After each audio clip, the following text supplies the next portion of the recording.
की रणनीति।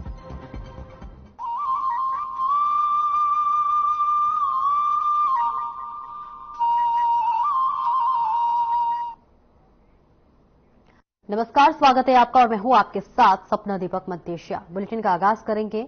हरिद्वार जिलाधिकारी कमरेंद्र सिंह और मुख्य विकास अधिकारी आकांक्षा कोंडे ने विकास भवन सभागार में हरिद्वार जिला योजना एवं 20 सूत्रीय मांगों को लेकर समीक्षा बैठक की है। बैठक में जिला योजना के 20 सूत्रीय कार्यक्रमों के अंतर्गत प्रत्येक विभाग को कुल कितना बजट आवंटित हुआ है, इस पर सापेक्ष कितनी धनराशि खर्च हुई, इसके संबंध में बैठक मौजूद प्रत्येक विभाग के अधिकारियों से विस्तार से जानकारी ली है।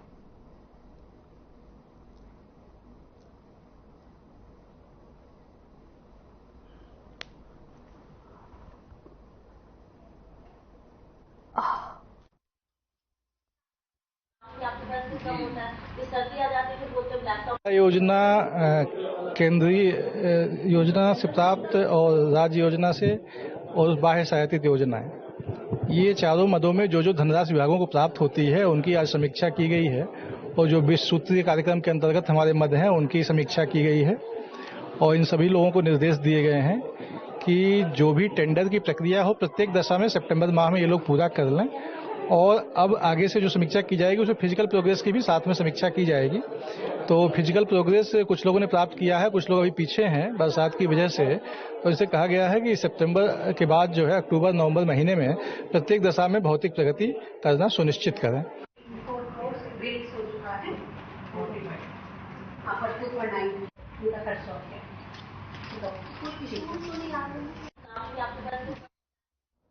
और वहीं जहां सरकार द्वारा जौली ग्रांट एयरपोर्ट विस्तारीकरण को लेकर कवायद शुरू है, तो वहीं जौली ग्रांट एयरपोर्ट की सीमा में ही रनवे विस्तारीकरण का निर्माण कर रही कंपनी द्वारा बिना अनुमति के रात के अंधेरे में बड़ी मात्रा में खनन सामग्री को शिफ्टिंग किया जा रहा है। तो वहीं इतनी बड़ी मात्रा में खनन सामग्री की शिफ्टिंग होने से तमाम हरे पेड़ों की बलि चढ़ रही है और अब सवाल ये उठता है कि आखिर कार्य कर रही कंपनी की ऐसी क्या मजबूरियां हैं कि रात के अंधेरे में इतनी बड़ी मात्रा में खनन सामग्री को उठाया जा रहा है। वहीं जब पत्रकारों द्वारा अधिकारियों से सवाल करते हुए जवाब मांगा गया तो अधिकारी पूरे प्रकरण से बचते हुए नजर आए और अब सवालिया निशान यही खड़े होते हैं कि आखिर किसकी शह पर इस तरह के काम किए जा रहे हैं।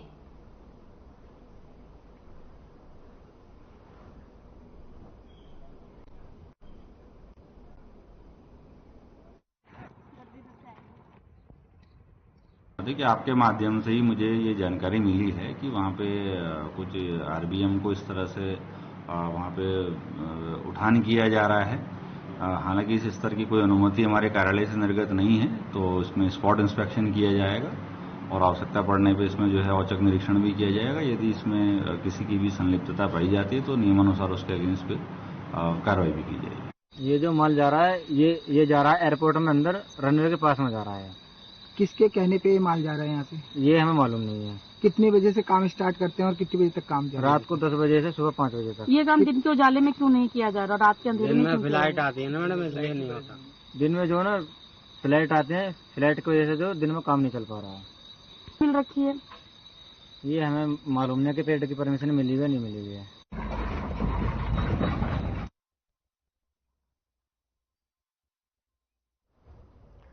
और वही हरिद्वार के बेल स्थित शिवडेल स्कूल में 14 और 15 सितंबर को 2 दिवसीय स्वतंत्रता सेनानी उत्तराधिकारी परिवार राष्ट्रीय सम्मान सम्मेलन आयोजित होने जा रहा है और यह कार्यक्रम स्वामी शरदपुरी के सानिध्य में संपन्न होगा। इसी तरह एक प्रेस वार्ता भी आयोजित की गई जिसमें स्वामी शरदपुरी ने बताया कि इस सम्मेलन में प्रमुख अतिथि के रूप में भारत सरकार के विदेश एवं कपड़ा राज्य मंत्री, सड़क परिवहन राज्य मंत्री अजय टमटा, मुख्यमंत्री पुष्कर सिंह धामी, असम के मुख्यमंत्री हेमंता बिश्वा शर्मा और स्थानीय विधायक शामिल होंगे। इस मौके पर स्वतंत्रता सेनानियों का विशेष सम्मान किया जाएगा।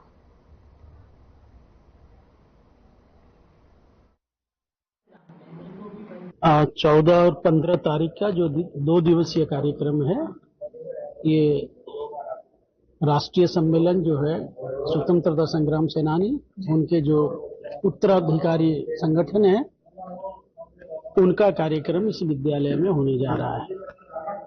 इसमें देश के अलग अलग प्रांतों से जो हमारे स्वतंत्रता संग्राम सेनानी हैं वो पधार रहे हैं, जो वीरांगनाएं हैं वो आ रही हैं और उनके परिवार के सदस्यगण आ रहे हैं। हमारे पास है, इसके अलावा भी यदि आपको कोई जरूरत है कि और नहीं जानते हैं, वो टोपी वाले बाबा से जानते हैं, मुझे टोपी और आखिरकार बीते एक पखवाड़े से चल रही हिमालय की अधिष्ठात्री देवी मां नंदा की वार्षिक लोकजात यात्रा का नंदा सप्तमी के अवसर पर नंदा को कैलाश विदा करने के साथ ही समापन हो गया और अब ठीक एक साल के उपरांत ही नंदा के लोक के इस लोक उत्सव का आयोजन होगा। हिमालय के उच्च हिमालयी बुग्यालों में श्रद्धालुओं ने पौराणिक लोकगीतों और जागर के साथ हिमालय के अधिष्ठात्री देवी मां नंदा को कैलाश के लिए विदा किया। दूसरी ओर बालपाटा बुग्याल में दशोली कुरूड की मां नंदा डोली की पूजा अर्चना करके कैलाश के लिए विदा किया गया।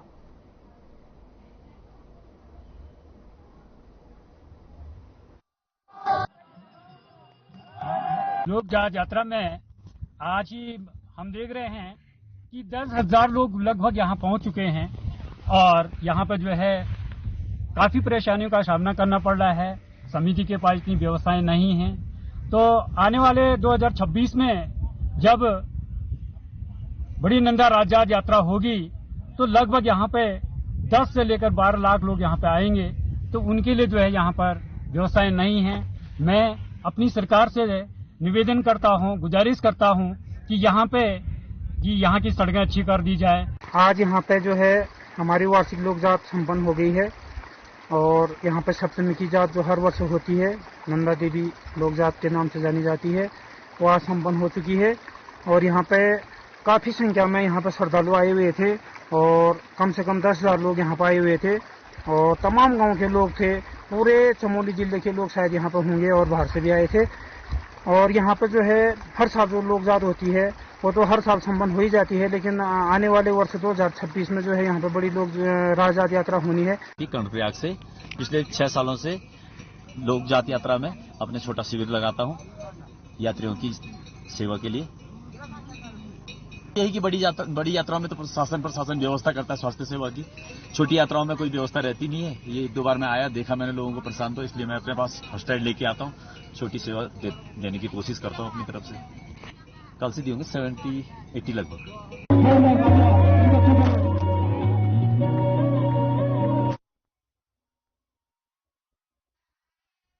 मुख्यमंत्री पुष्कर सिंह धामी ने कहा कि उत्तराखंड के शांतिपूर्ण माहौल को बिगाड़ने वाले आपराधिक तत्वों के खिलाफ सख्त कार्रवाई की जाएगी। देवभूमि उत्तराखंड के लोग शांति प्रिय हैं। यदि आपराधिक प्रवृत्ति के लोग यहां आकर यहां के शांत वादियों में अशांति फैलाएंगे और कानून व्यवस्था बिगाड़ने का प्रयास करेंगे तो देवभूमि में इसको बिल्कुल भी बर्दाश्त नहीं किया जाएगा। ऐसे आपराधिक तत्वों को चिन्हित करने के लिए वृहद सत्यापन अभियान चलाया जा रहा है। कानून अपना काम करेगा, अपराधियों के साथ हम सख्ती से निपटेंगे।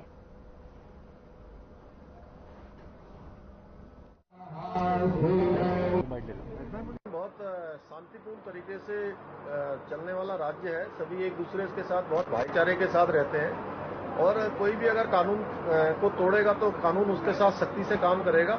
हाँ, लेकिन ये जरूर है कि कुछ लोग लव जिहाद और लैंड जिहाद को अपना एक सुनियोजित एम मानकर जो काम कर रहे हैं, उनके लिए निश्चित रूप से उनको समझ लेना चाहिए कि किसी भी कीमत पर हम यहाँ की अपनी बहन बेटियों को कहीं पर भी जो है ऐसा नहीं होने देंगे, उनके साथ धोखा नहीं होने देंगे। देहरादून में मुख्यमंत्री पुष्कर सिंह धामी से केंद्रीय फिल्म प्रमाणन बोर्ड के अध्यक्ष प्रसून जोशी और फिल्म अभिनेता अनुपम खेर ने मुलाकात की। इस दौरान प्रसून जोशी और अनुपम खेर ने राज्य की नई फिल्म नीति को फिल्मों को बढ़ावा देने का प्रयास करते हुए इसके लिए सीएम धामी का आभार जताया। उन्होंने कहा कि इस नीति से उत्तराखंड में नई फिल्मों के फिल्मांकन को बढ़ावा मिलेगा। तो वहीं सीएम धामी ने बताया कि नई नीति में स्थानीय फिल्मों के लिए 2 करोड़ रुपए का अनुदान दिया जा रहा है। वहीं भारतीय संविधान की 8वीं अनुसूची में आने वाले भाषाओं के लिए प्रदेश में किए गए व्यय का 30% और अधिकतम 3 करोड़ रुपए तक के अनुदान का प्रावधान किया गया है।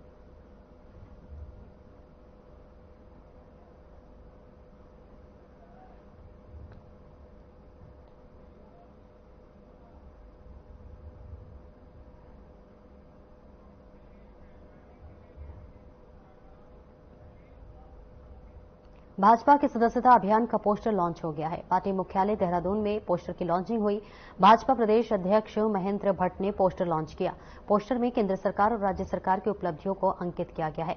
इसी के साथ आपको बताते चले कि 3 सितंबर को मुख्यमंत्री पुष्कर सिंह धामी के पार्टी की सदस्यता लेने के बाद सदस्य अभियान शुरू की गई और अभी तक उत्तराखंड में 2,39,000 सदस्य भाजपा की सदस्यता ग्रहण कर चुके हैं और भाजपा प्रदेश अध्यक्ष का कहना है कि घर घर जाकर बीजेपी का सदस्यता अभियान आगे बढ़ाया जाएगा। देखिए, भारतीय जनता पार्टी का सस्ता अभियान गति पकड़ चुका है। आज हमने प्रत्येक कार्यकर्ता से 7 दिनों का समय मांगा है। 7 दिन हर घर पर जाना है। पार्टी की गतिविधियों का पत्रक हमने आज लॉन्च किया है, वो देना है। जिस घर में जा रहे हैं वहां स्टिकर भी लगना है। और एक घर के अंदर अगर ऐसे मतदाता हैं जिन पर मोबाइल नहीं है तो ऑफलाइन मेंबरशिप भी हमारी यहाँ से प्रारंभ हो चुकी है।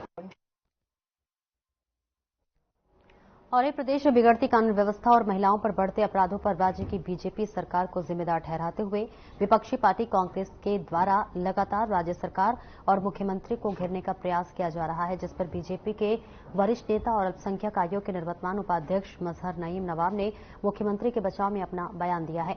नवाब का कहना है कि राज्य में जो भी आपराधिक घटनाएं हुई हैं उस सभी पर उत्तराखंड के मुख्यमंत्री पुष्कर सिंह धामी ने तुरंत एक्शन लेते हुए पुलिस के अधिकारियों को अपराधियों पर कठोर से कठोर कार्रवाई के निर्देश दिए और उनकी तरफ से लगातार प्रशासनिक अधिकारियों के साथ बैठक कर कार्रवाई को लेकर निर्देश दिए जा रहे हैं।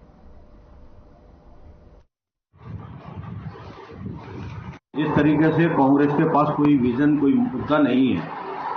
कांग्रेस आज विपक्ष की राजनीति में है, उसको विपक्ष के मुद्दे उठाने चाहिए।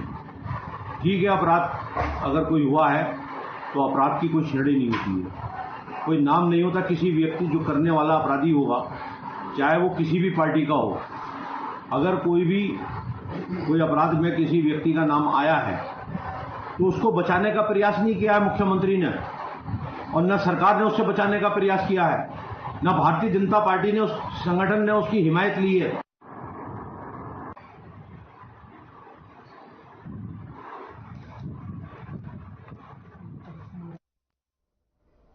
उत्तराखंड में निकाय चुनाव को लेकर बीजेपी की प्रदेश प्रवक्ता कमलेश रमन का बयान सामने आया है। कमलेश रमन ने चुनाव को लेकर कहा कि हमारी पार्टी के कार्यकर्ता निकाय चुनाव के लिए तैयार हैं। सरकार अपनी रिपोर्ट आयोग को भेज चुकी है और 10 नवंबर तक अधिसूचना भी जारी कर दी जाएगी। वहीं इस मामले को लेकर कांग्रेस के प्रदेश प्रवक्ता डॉक्टर प्रतिमा सिंह ने बीजेपी पर हमला बोलते हुए कहा कि बीजेपी 2 उपचुनाव में मिली हार से डरी हुई है, जिस कारण उसको निकाय चुनाव में भी हार का डर सता रहा है।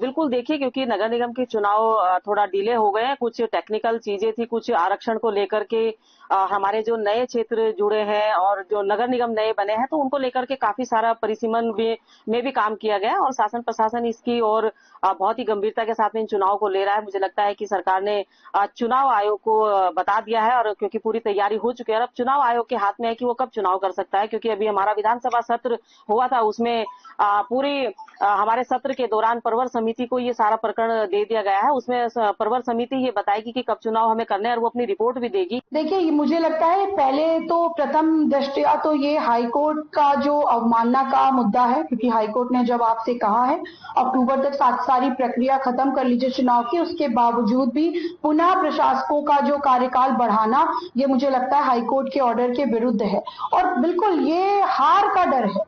ये भारतीय जनता पार्टी को अपने निकाय चुनावों में हार का डर है, जो कि इसलिए सता रहा है क्योंकि अभी जो 2 उपचुनाव हुए हैं उनमें उनको जो है मुंह की खानी पड़ी। प्रदेश में आगामी चुनाव के मद्देनजर देहरादून कांग्रेस मुख्यालय में कांग्रेस प्रदेश सह प्रभारी सुरेंद्र शर्मा के नेतृत्व में समन्वय समिति की बैठक संपन्न हुई। इस बैठक में कांग्रेस के तमाम वरिष्ठ नेता मौजूद रहे और तमाम कार्यक्रमों के लिए रणनीति बनाई गई। इस पर ज्यादा जानकारी देते हुए कांग्रेस प्रदेश अध्यक्ष करण मेहरा ने बताया कि इस बैठक में ये तय किया गया है कि निकाय चुनाव में किस तरीके से पार्टी आगे जाएगी और किस तरीके से चुनाव लड़ेंगे और किस तरीके से प्रभारियों का प्रबंधन करना है, प्रभारी कितने बनाने और कैसे चुनाव जीतेंगे उन्होंने कहा कि हरिद्वार में पंचायत चुनाव के दौरान जो हुआ उस तरह की घटना की पुनरावृत्ति न हो, इसके लिए भी बैठक में विस्तार से चर्चा हुई।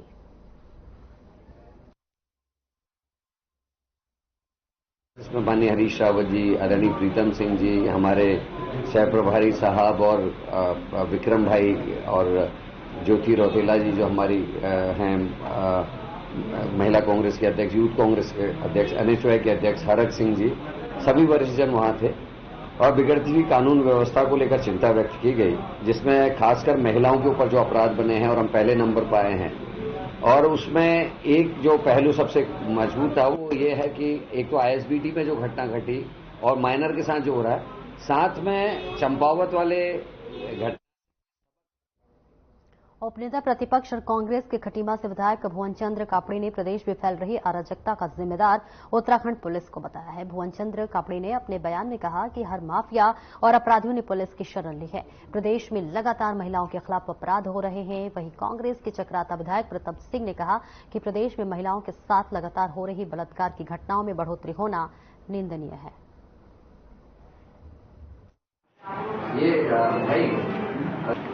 और खासतौर से महिलाओं पर जिस तरीके से अपराध घटित हो रहे हैं और उन अपराधों में भारतीय जनता पार्टी के नेताओं की संलिप्तता देखने को आई है, जो बहुत निंदनीय भी है और कष्टदायक भी है। सरकार कानून व्यवस्था के परिप्रेक्ष्य में पूरी तरीके से विफल साबित हुई। पहले प्रदेश में माफियाओं पर पुलिस अंकुश लगाती थी और आज के हालात देखें तो पुलिस ही माफियागिरी कर रही है। आज प्रदेश में जो लोगों का जो दुस्साहस इतना बढ़ गया है, तो कहीं न कहीं लचर कानून व्यवस्था और अपराधों में पुलिस का संरक्षण है। आज देखिए, चाहे निकिता हत्याकांड हो, चाहे हरिद्वार में बलात्कार का मामला हो, चाहे उधम सिंह नगर में हो,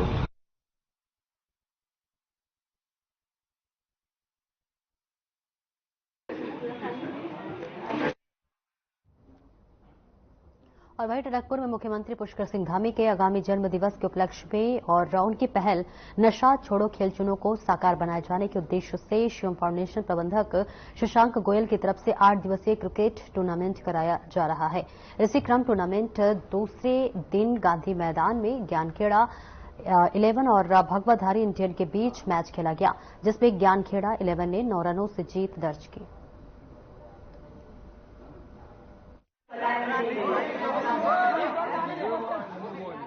आठ दिवसीय क्रिकेट टूर्नामेंट का आयोजन शिवम फाउंडेशन टनकपुर द्वारा किया जा रहा है। माननीय पुष्कर सिंह धामी जी के जन्मदिन के उपलक्ष्य में इस टूर्नामेंट का आयोजन किया जा रहा है। उनकी पहल है नशा छोड़ो युवाओं से और खेल चुनो, उसी के लेके आगे ये टूर्नामेंट किया जा रहा है। और 8 दिवसीय टूर्नामेंट है। 16 तारीख को माननीय पुष्कर सिंह धामी जी का, हमारे युवा मुख्यमंत्री जो है, उनका जन्मदिवस होता है। उस दिन इस टूर्नामेंट का समापन और फाइनल यहाँ पे हम सबके मध्य खेला जाएगा। विजेता टीम को 21,000 रुपये की प्रोत्साहन राशि हमारी जो शिवम फाउंडेशन है उसकी तरफ से दी जाएगी और विजेता टीम को 11,000 रुपये की नकद। उत्तराखंड सरकार निकाय और पंचायत दोनों ही चुनाव की तैयारी जारी है। ग्राम पंचायत में परिसीमन के लिए सरकार की एक तरफ से पूरी तैयारी की जा चुकी है। सभी 13 जिलों में परिसीमन का कार्य पूरा हो चुका है और इस विषय को लेकर विभागीय सचिव चंद्रेश कुमार यादव का कहना है कि पंचायत पुनर्गठन और परिसीमन 2024 के निर्वाचन का कार्य पूरा कर लिया गया है, जिसमें इस बार 50 नई ग्राम पंचायत का गठन किया गया है, तो वहीं 13 ग्राम पंचायत को समाप्त किया गया है। इस प्रकार से 37 नई ग्राम पंचायत अस्तित्व में आई है और वही इसको लेकर पंचायती राज सचिव चंद्रेश कुमार यादव ने बताया कि विगत चुनाव में 7,795 ग्राम सभा थी, जो कि अब बढ़कर 8,025 हो गई है।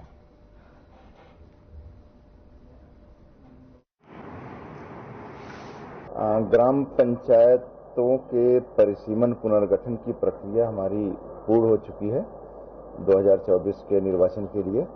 इस बार कुल 50 नई ग्राम पंचायतों का गठन किया गया है और 13 ग्राम पंचायतों को समाप्त किया गया है। वहीं प्रदेश में बाहरी लोगों पर पुलिस अब विशेष तौर पर निगाह रखेगी। उत्तराखंड पुलिस के आईजी नीलेश आनंद भरडे ने बताया कि मुख्यमंत्री पुष्कर सिंह धामी के दिशा निर्देश पर बाहरी लोगों का सत्यापन अभियान चलाया जा रहा है और ये प्रक्रिया लगातार जारी रहेगी। उन्होंने बताया कि खासतौर पर बाहरी प्रदेशों के लोग देहरादून में आकर अपना रोजगार चला रहे हैं और अन्य गतिविधियों में शामिल हैं। ऐसे में बहुत से लोग आपराधिक प्रवृत्ति के भी होते हैं, जिन पर निगाह रखी जा रही है। इसके साथ साथ किराएदारों के सत्यापन का भी अभियान चलाया जा रहा है।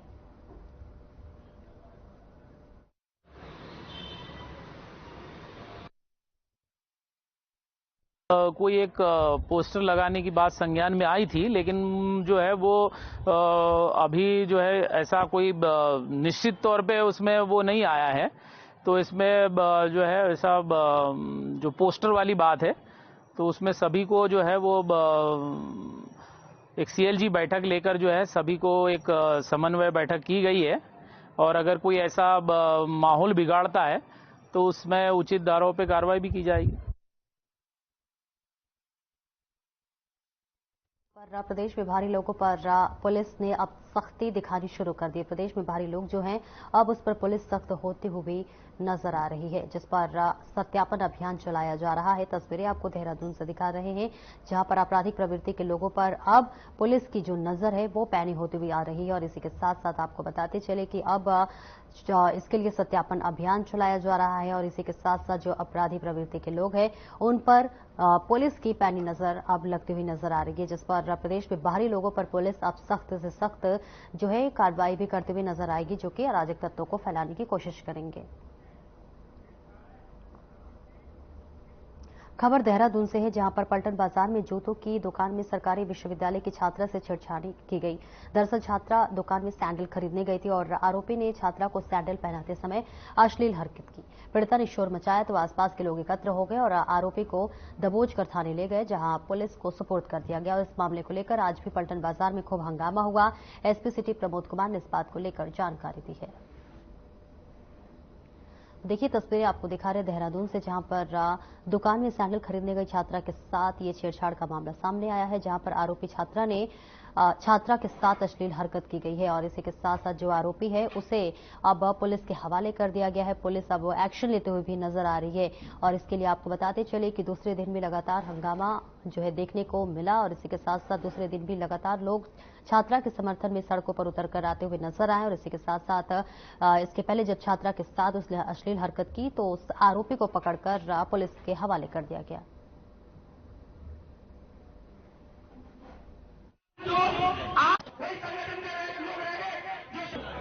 देखिए ये अभी पलटन बाजार में एक मामला सामने आया था कि जिसमें एक पीड़िता के द्वारा जो है कि जो दुकान के अंदर जो कर्मचारी काम कर रहे थे तो उनके द्वारा छेड़छाड़ की एक आरोप लगाकर एक तहरीर दी गई थी। उसके तहरीर के आधार पर जो है थाने पर एफआईआर हमारे द्वारा तत्काल पंजीकृत कर ली गई थी और उसमें उनके बयान वगैरह दर्ज कर लिए गए। उसमें आगे की कार्रवाई की जा रही है और साथ ही साथ जो भी आरोपी है तो उसके विरुद्ध वैधानिक कार्रवाई हमारे द्वारा कर दी गई।